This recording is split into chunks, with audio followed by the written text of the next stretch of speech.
At this point, you might already be aware that Lycan has big ambitions of creating an entire industry from scratch. Alam ko, mahirap siyang ma-absorb sa ngayon dahil iniisip mo na napakahirap at imposible siyang magawa. At totoo na mahirap talaga siya. Pero mayroon akong plano na mapapadali natin ang pagbuo nito. At dito naman sa video na ito, i-explain, ipapaliwanag at ipapahiwatig ko sa inyo kung paano natin siya gagawin. Ano ang business model natin, ano ang magiging impact nito sa mga Pilipino, ano ang mga risks na haharapin natin, ano ang mga problema, paano kikita ang Lycan, paano natin masusustain ito, at kung paano ka kikita kung sakaling sumama ka sa aming misyon. So whether bilang isang investing shareholder, business partner, technical partner, or empleyado. Now, this video is for informational and educational purposes only. This is not a business advice, nor is it a financial advice. My purpose is to share my business plans with you para magkaroon ka ng idea kung worth it ba para sa iyo na maging part ng Lycan. Alright? Pero bago ang lahat, I want us to agree on something muna. Kasi if we don't agree on this one thing, magiging useless na mapanood mo pa to at malaman ang plano natin. Okay? So I want us to agree that the Philippines, in one way or another, in the coming years and decade, will fully transition to electric mobility and sustainable transportation. Ibig sabihin, ang magiging majority ng mga sasakyan natin sa Pilipinas ay magiging electric, hybrid, hydrogen, o new energy, at magiging obsolete na ang gasolina. Okay? Kasi if you disagree with this, and that is totally fine with me, and I respect your decision and perspective, but if you do not believe in this statement and the future that we are heading towards to, then you can stop watching this video, or else, baka masayang lang ang oras mo dito. Diba? Alright, so we're still here? Okay, then it means that we are on the same page. So let's begin. For the context of this video, I want us to define ROI, or ang return of investment. Ang ROI, sa context nitong video, is not just the returns on financial investments, but we will also classify it as the returns on your time, expertise, efforts, resources, and other non-monetary contributions. Now, when it comes to product research and development, ang problema ng mga imported na mga products ay majority sa kanila ay hindi dinesign para sa mga Pilipino. Di rin siya dinesign for the Philippines. Oo, karamihan sa kanila ay magaganda at magagara. Pero akma ba talaga sila sa araw-araw na pangangailangan natin? Ang habol ko para sa Lycan ay mapaganda ang takbo ng buhay ng mga Pilipino gamit ang Lycan na produkto. Pero maganda man siya pakinggan, hindi siya ganun kadali gawin dahil kailangan natin ng maraming pondo at maraming designers at engineers para mag-design at mag-develop ng maraming produkto para sa ating lahat. Pero mayroon akong plano para ma-resolve natin yan. Okay? At ito ang ating business plan para sa RDDI natin. Una, kailangan natin ng researcher, yung native sa isang lugar na nararanasan ang pangangailangan ng mga Pinoy ng isang sasakyan para maresolba ang isang problema. Okay? Pangalawa, base sa pag-aaral na yon, gagawa tayo ng disenyo. Kakausapin natin ang mga users para mas maintindihan pa natin ang pangangailangan nila. Para naman makasigurado tayo na talagang may customers na bibili nitong produkto, gagawa tayo ng pre-selling campaign. So parang real estate lang yan. Kukuha tayo ng maliliit na fully refundable na reservation fees bago tayo mag-mass production. Okay? Para sa ganun, makita natin ang potential nito sa market. Kung sakaling makita natin na, okay, walang masyadong market, then i-refund natin ang reservations ng mga early customers. So no harm done, we move on to the next project. Kaya ang purpose lang talaga ng reservations natin is to gauge if there is indeed a buying market. Okay? Now, pangatlo, kung nakita natin na may potential sa market, yung ginawa nating disenyo, kailangan natin ngayon ng project sponsors at revenue rights buyers na willing bumili ng co-ownership rights kapalit ng lifetime royalties at co-ownership ng produkto na yan. Okay, madalas nasa around 50,000 to 200,000 ang buy-in fee na ito. At kahit maraming sponsors ang sumuporta, basta mabuo natin ang total project cost. Gagamitin naman natin ang pondo para mag-develop ng isang prototype. Ite-test natin ito sa kalsada at ipe-prepare natin ito for mass production. Kasi sa ganito, sure na tayo na mayroon tayong produkto na bebenta sa market kasi na-testing na natin siya through our reservations. So okay, bago ang lahat, ano muna ang co-ownership rights at ano ang lifetime royalties? Ibig sabihin nito, by becoming a co-owner of a product model, you own a small portion of the entire product model. Kumbaga, sa condo real estate, may-ari ka ng isang condo unit ng buong building na may maraming condo unit owners. Right? So technically, you own a portion of that product model's brand at makikita ang pangalan mo sa list of product owners. Ang lifetime royalties naman, ibig sabihin nito na sa bawat benta na magawa ng produkto na yon, may revenue share ka. So parang sa music lang yan, di ba? Sa kumikita ang mga artist ng royalties every time na may nagsistream ng music nila sa Spotify. Pero in this case, every time we sell that product, you get royalties for life as long as that product is being sold in the market. So that is your ROI. Typically, ang royalty rates natin nag-range yan from 0.5% to 10% per unit sold. So, ibig sabihin, 0.5% to 10% ng bawat sale ay napupunta sa mga project sponsors at stakeholders, kasama ang mga designers at engineers. Ang mga marketing and sales professionals naman natin ay kumikita ng komisyon. So that's our business model for our DTI. Kung saan para talagang maging malaki ang ROI natin, mainam na marami tayong mabenta not just locally, but also globally. Ang benefit naman nito kay Lycan ay marami tayong napoproduce na products at nabebenta domestically and soon worldwide. So it's a win-win partnership between Lycan, between sponsors, stakeholders, and customers dahil nakukuha ng mga customers ang produkto na nakakapagpaginhawa ng buhay nila and sponsors get lifetime royalties out of it. So how much capital do we need to create new products? Well, it depends of course sa klase ng product. For electric motorcycles, it ranges around 500,000 to 1 million pesos to develop it until it is a pre-production model na ready na for production. A rule of thumb that we use here at Lycan is this. So with a 1 million peso in project budget, we can either create one production-ready product na pwede na sa mass production or 2 to 3 mid-stage prototypes na fully functional pero not yet ready for production. Or 4 to 5 early-stage prototypes where mayroon ng body, design, at may certain functions na siya pero it will still take a couple of months to develop. So now it becomes a matter of focusing the budget on one finished product or several prototypes. There are certain pros and cons and risks for each, of course. Pero either way, we make sure that these projects can and will be profitable in the long run. Okay, so mayroon na tayong product. Pero paano naman natin ngayon ito i-mass produce? Kasi bali wala ang magandang product kung hindi naman natin ito kayang i-manufacture at i-mass produce, di ba? Dito ngayon papasok ang micro-production strategy at business plan natin. Ang pagtatayo ng isang planta ay hindi biro. Kailangan natin ng malaking pondo, maraming engineers, maraming machines at malaking space. Sa ngayon, wala tayong malaking resources para magtayo ng malaking planta. At ayaw din naman natin na i-manufacture siya sa ibang bansa. Kasi kung gagawin natin 'yon na sa labas tayo magpapagawa, edi nawala din ang purpose ng mission natin. Tapos nakopya pa yung design natin, 'di ba? Kaya para ma-resolve ito ang aking plano, business strategy at kung paano tayo magbe-benefit dito. The plan here is to build a network of several small manufacturing plants across the country.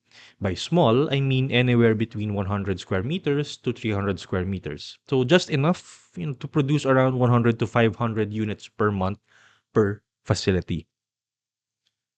So this way, imbes na mag-invest tayo ng 500 million to 1 billion pesos para sa isang mega factory, we'll only need to invest around 5 million to 20 million pesos per facility na magfo-focus lang sa mga products na applicable doon sa geography na yon. So halimbawa, alam natin na ang Visayas are mostly made up of islands surrounded by the ocean. So ang mga products natin would revolve around water-based vehicles na good for fishing, aquaculture, water sports, and so on. So yun lang ang focus ng isang microplant sa Visayas. Kung kailangan ng land vehicles, may isa pa tayong microplant na land vehicles lang ang focus.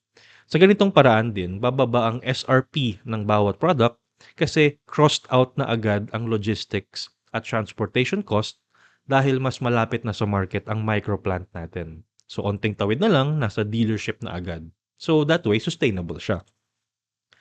Dahil nasa local area lang din natin kukunin ang raw materials at mas mababa ang cost of living compared halimbawa sa Laguna Industrial Park, mas mapapamura pa natin ang produkto natin habang nagbubukas ng mas maraming trabaho para sa mga Filipino workers.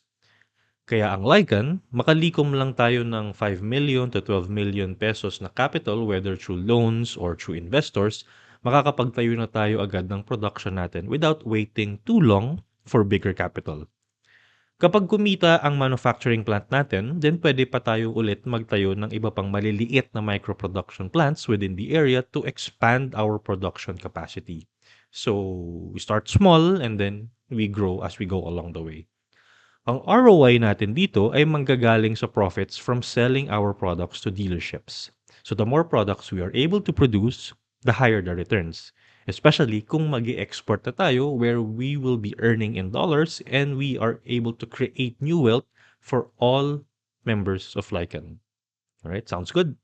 Now, na-address na natin ang product development at mass production. Ang next na tanong naman is kung paano natin siya i-distribute at ibebenta sa market.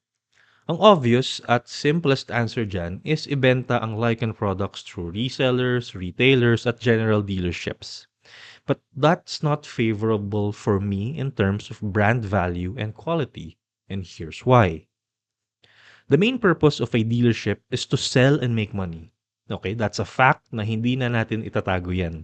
Sabihin na natin na si XYZ shop will resell Lycan products. Okay, that's good and it will make money for Lycan.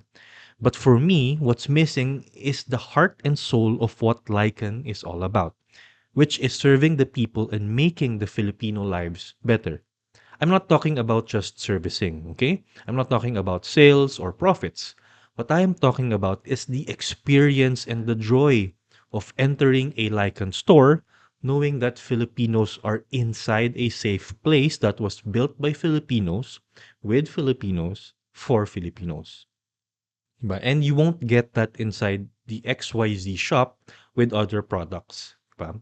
So there, the passion basically is not there.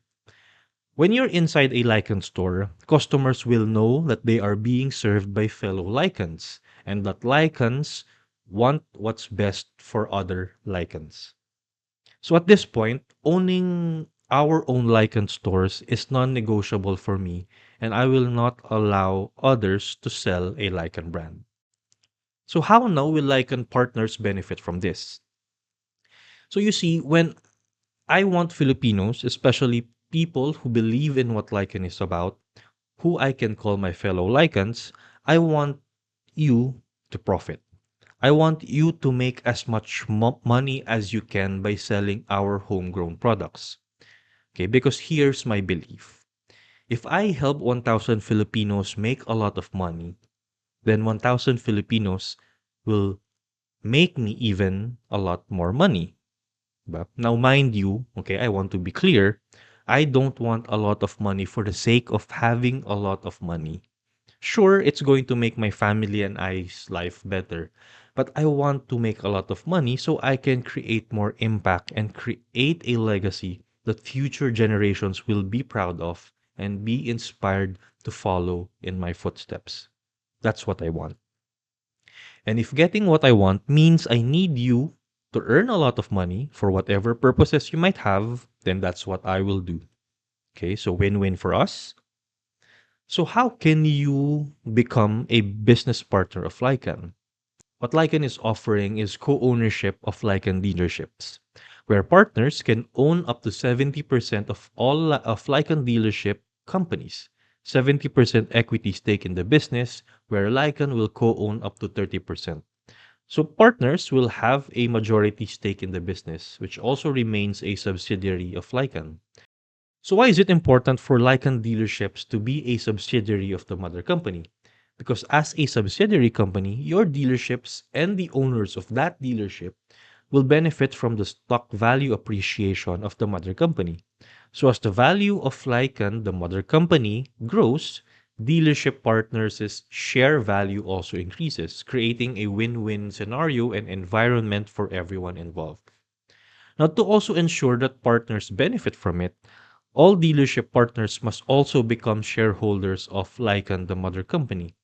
Para sa ganon, when we do an IPO, your share value will increase many, many times over. So that's the long-term plan, and that's the long-term growth for all business partners.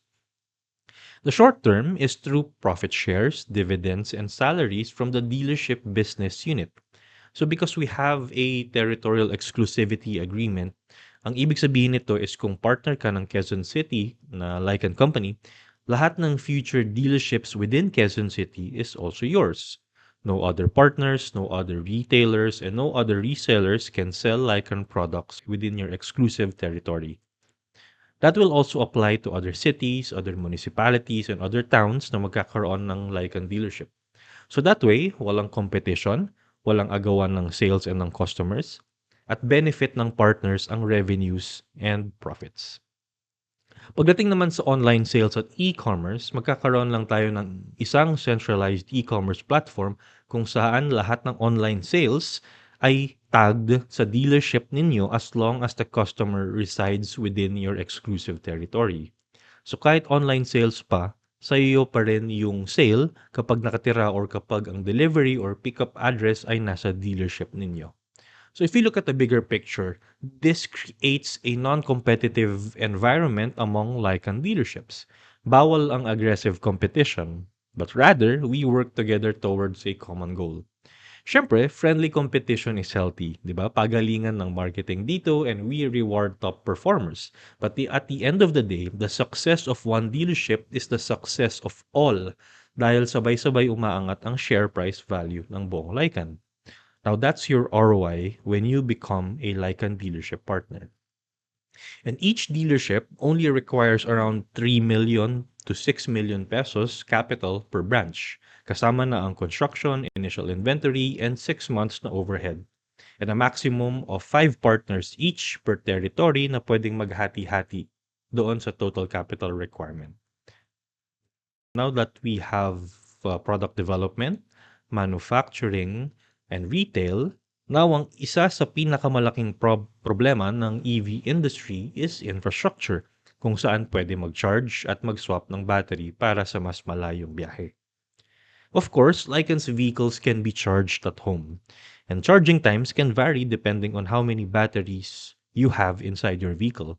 But in reality, kapag long distance ang travels natin, we need to make sure that all Lycans have the ability to swap their batteries anytime, anywhere.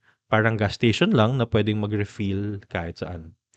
So in order to do this, we need to deploy hundreds to thousands of swapping machines nationwide to serve this need. Even more kapag naging 99.99% electric na ang Pilipinas. But that deployment of infrastructure is capital intensive, especially if we own the entire network. Now, that's something very, very challenging. Okay, but I have a plan, a business model, and a way for you to get an ROI with the energy division. And here's how. For starters, all Lycan batteries are proprietary to Lycan. Ibig sabihin po nito, design at assembly po natin lahat ng battery packs natin dito locally. Imported ang individual cells, pero ang design, ang system, at ang software ay gawa natin dito. So that makes it proprietary to us and Lycan owns that battery. Ibig sabihin din po nito ay ang batteries ng Lycan ay para lamang sa vehicles at products ng Lycan. Hindi po gagana ang bootleg or mga homemade batteries sa Lycan vehicles. Para din po ito sa protection ng lahat para to make sure na pwedeng magamit ng lahat ng Lycan riders ang swapping stations natin. So basically exclusive ang Lycan batteries sa Lycan vehicles only. Sa isang Lycan vehicle, especially sa mga motorcycles, kasya ang 3 hanggang 10 battery packs for longer range and distance. Nakaparallel system ang mga battery packs para humaba ang range. So dito pa lang, sure na po tayo na pangmalayuan talaga ang ating mga produkto. At para mas mapagaan ang buhay ng ating mga riders, pwede pa po nila itong maswap sa ating mga stations. Ang battery stations natin ay kasing laki lang ng isang vending machine. Kaya pwedeng-pwede talaga siyang ilagay kahit saan basta may power source. Whether galing sa grid o kaya very soon galing sa mga solar panels at wind turbines para talagang renewable at clean energy ang source ng ating power. Kung titignan natin, sa bawat isang electric vehicle na ating mabibenta, 3 hanggang 10 battery packs ang posibleng maging benta ng bawat dealership per customer per vehicle. Kaya kung halimbawa na mayroon tayong 1,000 vehicles ang nasa kalsada, nasa mahigit around estimated 1,000 to 10,000 battery packs ang nailalabas natin sa market. Hindi pa kasama dito ang mga ilalagay natin sa mga battery stations. Dahil dito, I consider batteries the currency of the EV industry kasi free-flowing at nagso-circulate ito sa market. Now, to make sure that our batteries are in their best condition, dito papasok ang ating technology na kung saan mamomonitor natin remotely ang health ng bawat battery pack. Kaya kung makita natin, halimbawa, na nasira ang isang battery pack, automatic na pwede natin siyang i-shut down remotely para hindi na siya magamit. Pipick upin na lang siya ng maintenance natin for repair, replacement, or disposal. In a business sense, battery is a very, very big business. Aside from making sure that our batteries are protected and of our own making, this is also one of the reasons why Leica needs to own this industry. Ang business model natin para sa battery natin is direct sales, kung saan mabibili siya ng ating mga customers sa online and sa mga dealerships. Sa battery swapping stations naman, ang business model natin dito ay direct sales, franchise, licensing, monthly subscription, at pay per swap, kung saan ide-deploy natin ang battery swapping machines natin sa mga small business establishments kagaya ng coffee shops, restaurants, convenience stores, sari-sari stores, sa mga bahay at kung saan pa. Ang benefit dito is mayroon tayong revenue sharing para sa mga site partners natin na dahil nakikigamit tayo ng kuryente at ng pwesto nila at dahil hindi na tayo umuupa ng renta at ng pwesto, may hati sila sa revenues. So win-win din ito para sa mga site partners dahil nagdadala ang Lycan ng bagong customer sa kanila, lalo kung restaurant or coffee shop sila. So, 'di ba? Instant customers ito para sa kanila at kumikita din sila lalo dahil sa mga riders natin. And again, that's what I want. I want more Filipinos to financially benefit from our business, whether directly or indirectly. So ano naman ang ROI natin dito? Well, for starters, dahil malaking business ang energy division natin, you get shares of the profit as a shareholder. Co-producers and sponsors also get royalties. Marketing and sales professionals get commissions. Dealerships earn profits. And Lycan also wins.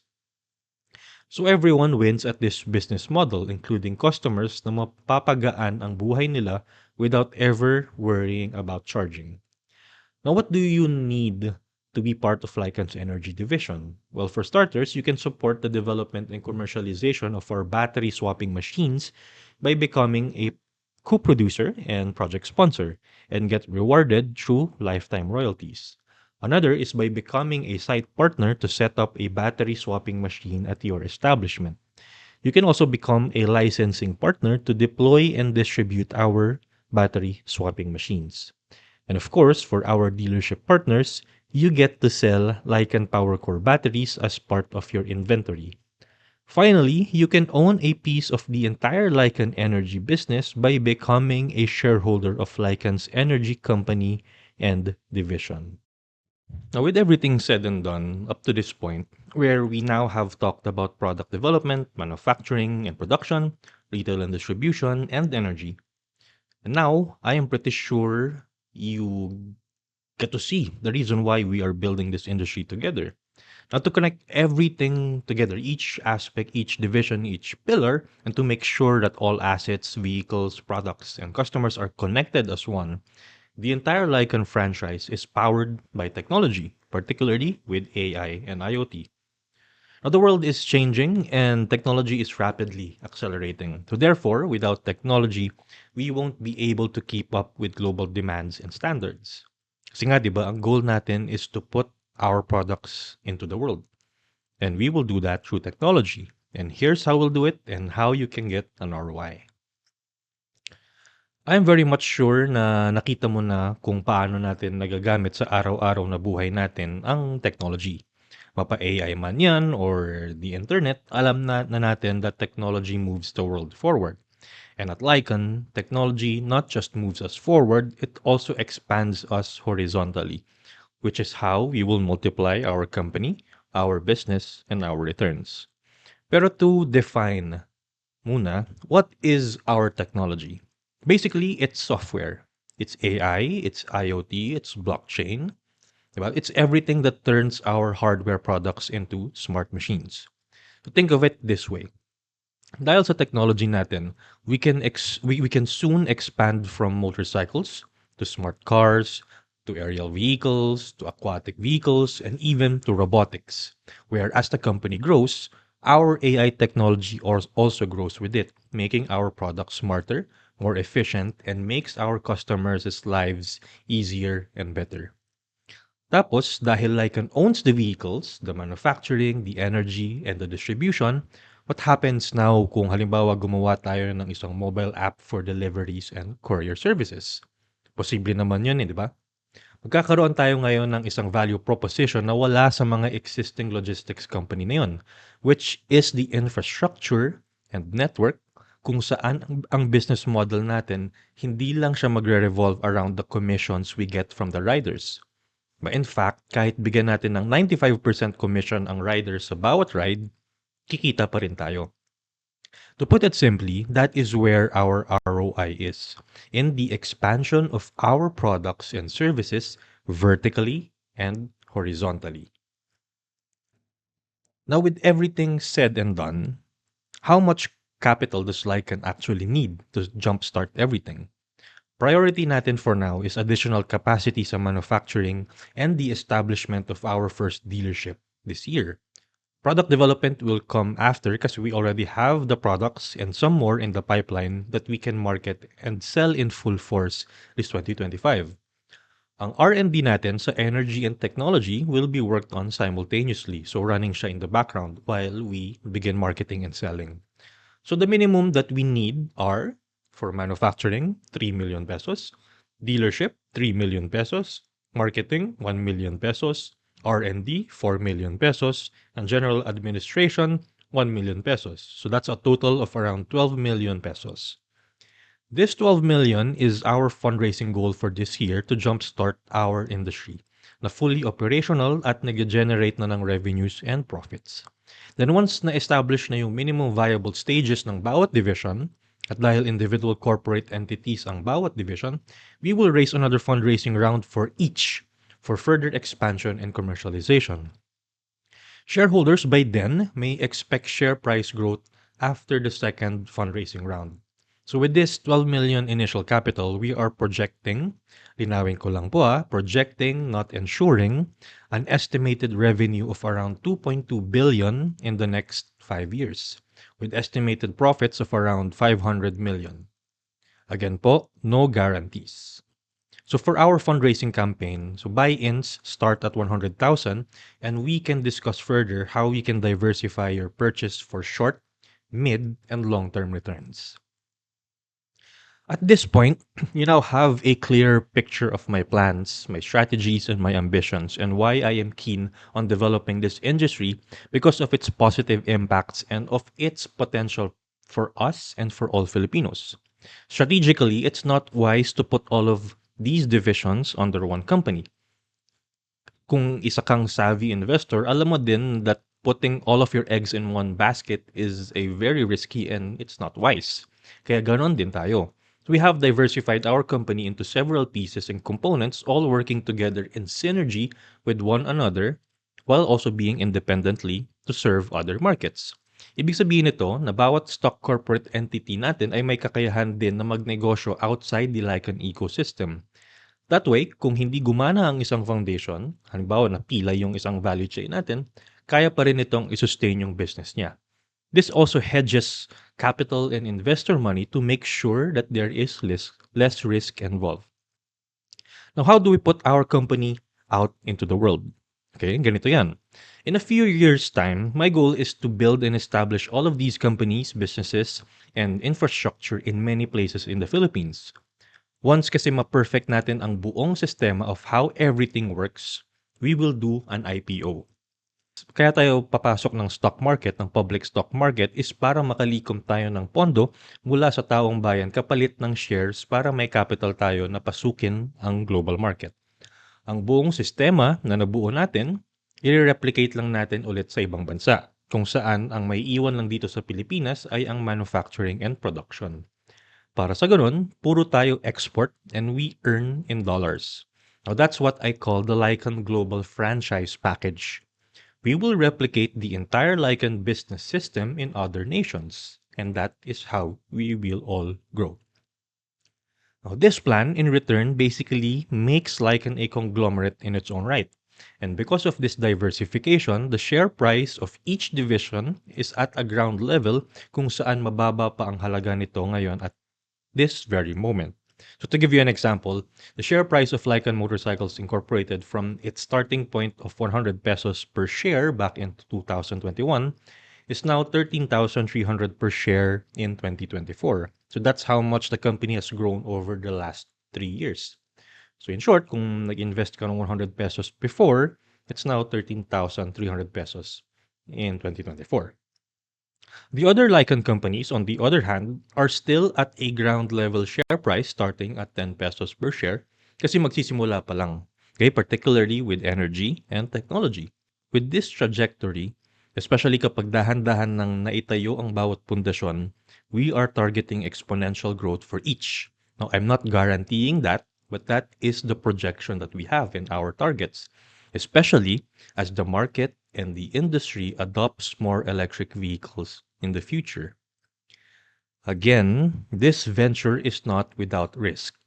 Marami pa ring risks involved and investors and partners can lose their money. Okay, that's a fact. But by knowing these problems and these risks, we will do whatever we can to mitigate them and avoid those risks and ultimately avoid the mistakes as much as we can. But of course, I cannot do this alone without your help. So that's why I'm here sharing this vision with you so that you know what Lycan is, you have a better understanding of how we can make this happen, you know where we are going, and you know how we can both benefit from this partnership. Now, we have several ways for us to collaborate, and I've made sure that it addresses your concerns and questions. Our program and system may not be perfect, but it is the start that we can continue to refine and develop over the years until we can get it to almost perfection. Now, to emphasize, this is going to be a long journey. So please do not expect that we will already see success quickly.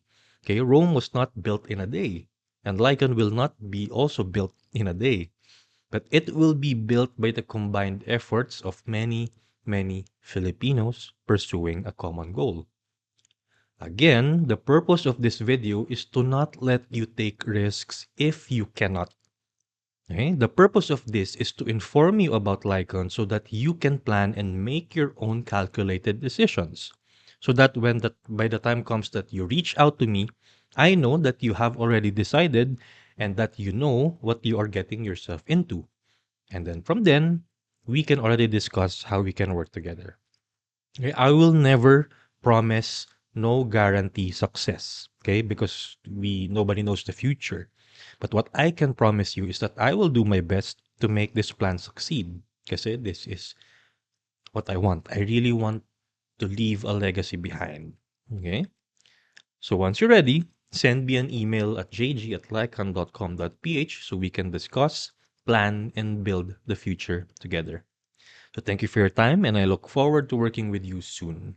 Goodbye for now.